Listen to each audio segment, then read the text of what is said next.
Hi, this is Brandon Smiley from thirstgym.com. Today we're talking about an exercise called line hops to broad jump.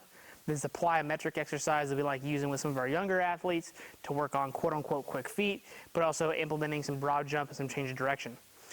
This would definitely be something that you want to make sure that your athletes have done some line hops, they've done some change of direction stuff, they know how to broad jump, so they can't exactly be a complete newbie, but you can definitely implement this pretty early with some of your younger athletes to work on their jumps.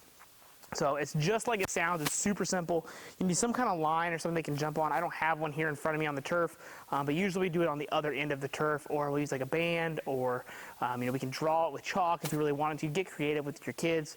But we're going to do forward and back line hops, back and forth, and then after we hit the desired number of line hops that we're supposed to do, then we broad jump, and that is our rep for that particular exercise. So for example, if we would have 3 sets of 3 with 6 line hops, so it'd say line hops to broad jump with a parenthesis of 6 or 8 after the line hops. We do 6 or 8 line hops and a broad jump. We had to do that 3 times for our set.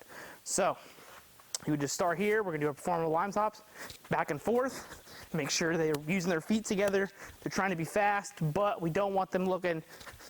Okay, we want to just make sure they're moving their center of mass forward and back, and that way when we get them to come back, then we can hit our broad jump. We've loaded that up. We're going to use that shortening cycle, especially at the Achilles, to help aid us in jumping and working on the change of direction. So I'm going to do 6 line hops over my invisible line here, and then I'm going to do a broad jump. So we're going to go back and forth, 1, 2, 3, 4, 5, 6, and then come back to the beginning.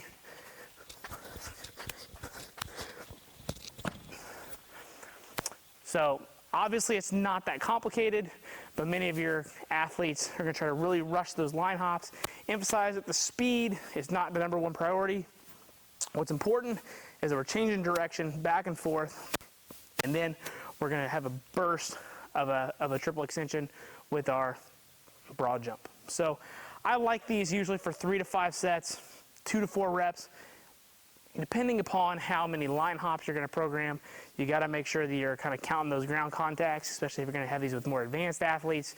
But this usually is one of our beginner stage exercises that we use with our athletes to give them a little bit of fun, but also kind of work on the jumping mechanics with the line hops and then obviously the broad jump. So if you got any questions, feel free to leave them in the comment section.